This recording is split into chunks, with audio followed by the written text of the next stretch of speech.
Salut à tous, on se retrouve pour faire le papier d'un nouveau quintet. C'est un beau quintet auquel on va assister en ce début de semaine, un quintet atypique des trotteurs sur l'herbe à cran. C'est la finale du Trophée Vert, le prix V1B. On fait le papier tout de suite.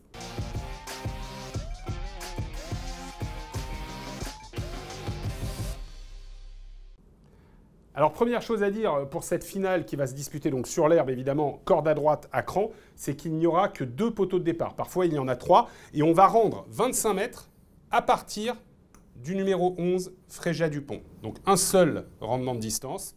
Duel du Gers, comme d'autres, comme Clark Soto, ont parfois rendu 50 mètres. Ce ne sera pas le cas cette fois. Et vous voyez que By and By est très bien engagé. On a sagement attendu et dû bien préparer cette clôture. C'est le leader au classement général. Il a 13 points d'avance sur Clark Soto et encore un peu plus sur Cash de l'Alba, qui sont les 2 seuls à pouvoir l'embêter au classement général. En gros, tout va se jouer dans cette clôture.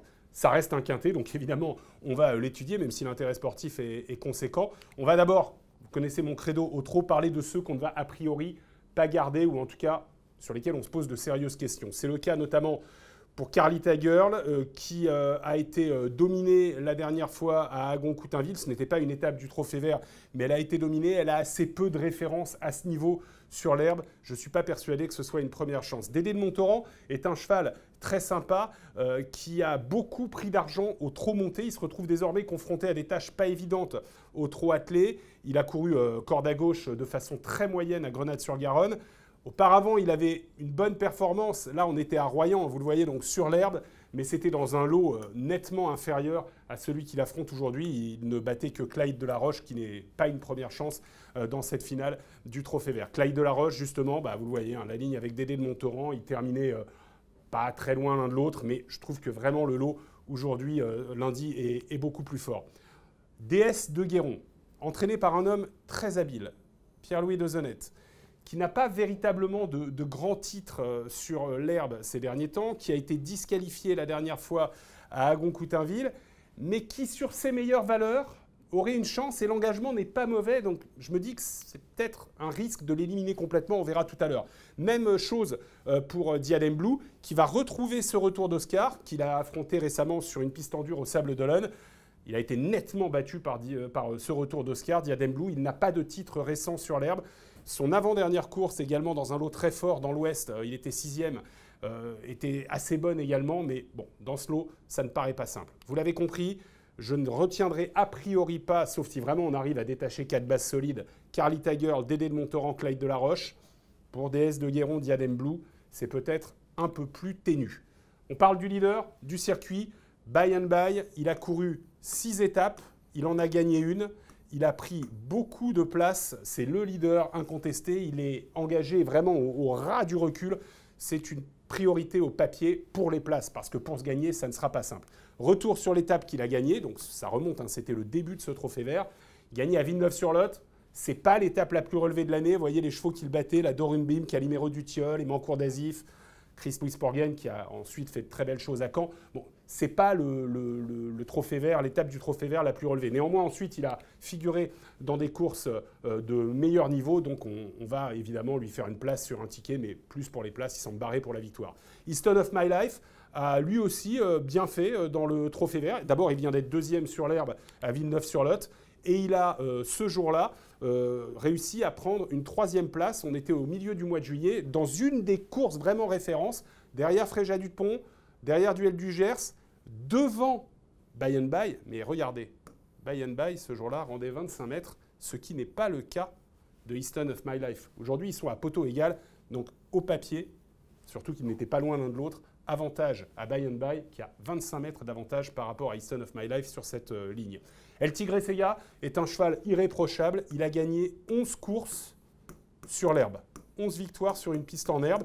Il a été l'un des animateurs de ce Trophée Vert 2021. Bon, il vient d'entretenir sa forme sur l'hippodrome de Laval. Il avait gagné l'étape de Vitré le 16 mai face à Cash de l'Alba, qui lui rendait la distance. Cette fois-ci, ils seront à poteau égal. Ce jour-là, il le dominait assez nettement. Le coup d'après, il était à poteau égal avec Cash de l'Alba, et Cash de l'Alba l'a devancé. Mais vous allez voir qu'il n'y a pas énorme entre ces deux chevaux. On les retrouve donc à Agon-Coutainville. Cash de l'Alba est ici. Et El Tigre Sega va très bien finir son parcours. Il est, je vais vous le cercler, la petite tête là, ici, toque bleu. Mais vous voyez, Cash de l'Alba avait fait la différence à mi-ligne droite. C'est Carioca qui gagnait dans cette épreuve et que finalement, El Tigre Sega refaisait du terrain sur Cash de l'Alba. Donc même si techniquement, sur sa victoire, où il avait 25 mètres d'avance sur Cash de l'Alba, il est un peu désavantagé, on a vu récemment qu'à poteau égal, il pouvait sans problème lutter avec Cash de l'Alba. Cash de l'Alba qui a couru ensuite sur l'étape de Lagacy, enlevé par Clark Soto, dont on va reparler dans quelques instants. Il n'a pas été menaçant, mais il fait partie des chances tout à fait sérieuses, d'autant, on l'a dit, que c'est un gagnant du circuit potentiel. S'il venait à créer un exploit, ça serait vraiment un exploit qu'il gagne cette clôture. Il pourrait, qui sait, s'imposer au classement général de ce circuit 2021.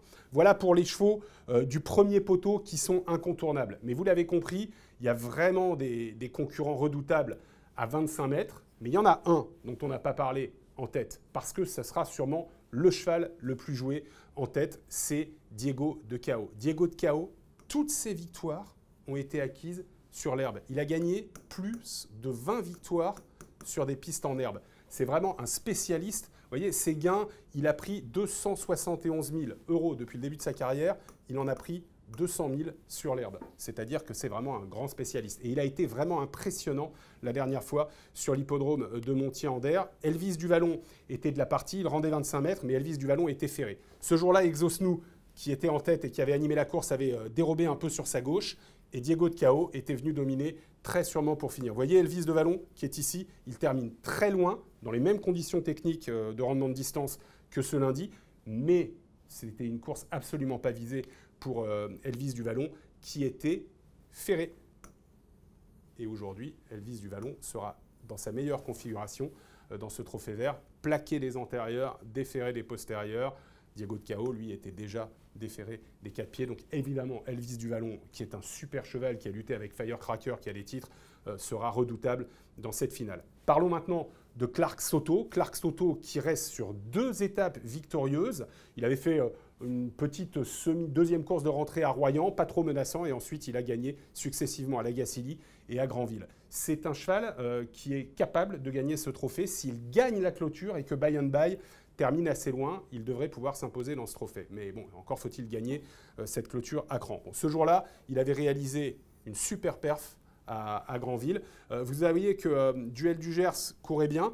Il était Duel du Gers sur un profil de piste qui n'était peut-être pas complètement à son avantage. Il y avait également dans la course le leader du trophée vert actuellement, By and By. Vous voyez, vous le voyez passer le poteau, là, il est quand même en net retrait, By and By.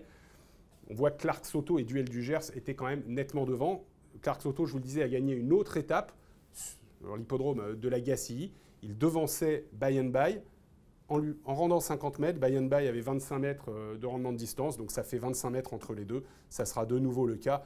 Vous avez compris, on peut tourner le papier dans tous les sens. A priori, Clark Soto est au-dessus de By and By et devrait terminer devant. Enfin, ça, c'est la théorie.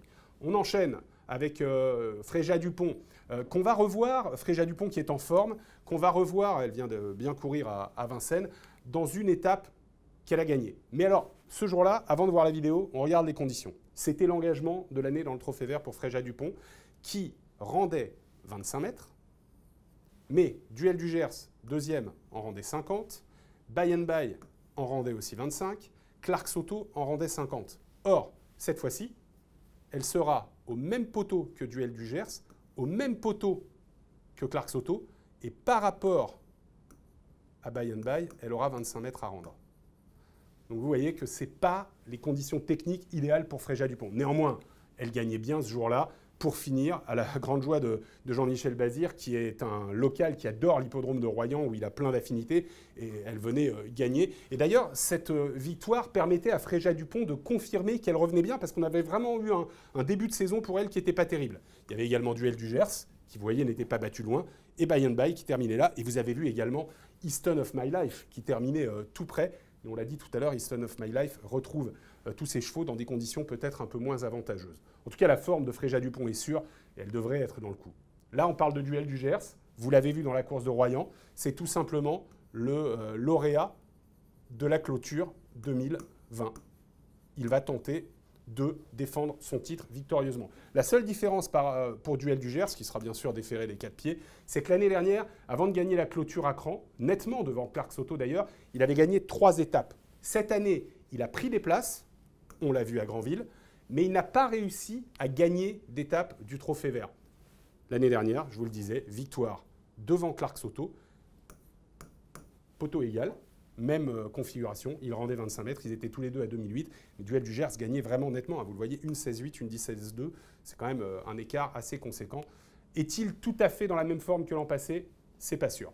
On termine l'étude avec Briand Madric, qui a gagné une étape en début de saison à Tours. Bon, il battait Édouard Duperche, Clyde Delaroche, Cache de l'Alba, c'est pas l'étape la plus relevée non plus du circuit. Il gagnait bien, mais c'est un cheval qui est difficile à saisir. C'est pas évident de savoir si c'est vraiment une base ou si c'est juste un cheval à associer. Quant à ce retour d'Oscar, il vient de gagner sur l'hippodrome des Sables d'Olonne remarquablement en battant ce jour-là Carnaval du Vivier, qui est un concurrent de premier plan, même s'il était un peu sur la descendante ce jour-là. Et ce retour d'Oscar a débuté sa carrière dans le Trophée Vert cette année avec cette course le 8 août à Granville. Mais regardez, il était ferré. Cette fois-ci, il sera bien sûr déféré et ce retour d'Oscar va tenter de profiter de sa forme. Vous le voyez, on a entouré des chevaux. Tiens, tout à l'heure, on a oublié d'entourer By and By. Mais a priori, tous ces chevaux-là, on va les garder parce que ce sont vraiment les chevaux qui ont, avant le coup, les meilleures valeurs techniques du lot. Alors, maintenant, je vais vous proposer plusieurs tickets. Soit on prend vraiment des risques, soit on n'en prend pas. Ticket classique, 6 chevaux combinés quintés. On garde les chevaux des 25 mètres. Clark Soto, Duel du Gers, ce sont les 2 très bonnes valeurs du lot. Diego de Cao, qui est remarquablement placé en tête par rapport à son aptitude sur l'herbe. Elvis du Vallon, qui peut tout aussi bien gagner hein, si le parcours est vraiment bon, mais il faut faire un choix à un moment. By and By, c'est le leader du circuit. Et puis je vous disais, Cache de l'Alba, c'est quand même un super engagement, c'est Eric Raffin, et lui aussi peut améliorer sa position.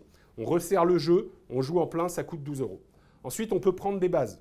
J'ai l'impression que Diego de Cao, Clark Soto, Duel du Gers, Elvis du Vallon sont des bases. Vous voyez que dans ce ticket, en plus de changer de formule de jeu, je prends un autre risque. Je prends le risque de Diego de Cao, qui affronte un lot relevé, mais qui a 25 mètres d'avance, 5, 16, 13, 15, un X. Si on veut resserrer et pas trop dépenser, on élimine quelques chevaux. On ajoute les numéros 1, 3, 9, 10, 11, 12 et 14. En flexi 50, ça coûte 7 €. Et puis vous avez la formule, je prends 4 bases, et quand je prends 4 bases, et moi, ça, j'aime bien faire ça, sauf si vraiment il y a des impossibilités totales. Je ne prends pas le risque d'éliminer parce qu'on ne sait jamais. Donc, je prends les mêmes 4 bases, mais je fais champ total, flexi 50, 12 €. Parce qu'en fait, dans cette course, il n'y a pas de chevaux, entre guillemets, qui font le tour. Ils vont tous tout donner. Donc, on ne sait jamais. Un Clyde Delaroche, une Carlita Girl, ça peut être 5e sur un malentendu. Donc, on fait un champ total, 12 €. Voilà, vous avez 3 formules de jeu. Vous pouvez mixer tout ça. Vous avez fait le papier, j'espère que vous allez toucher. À bientôt.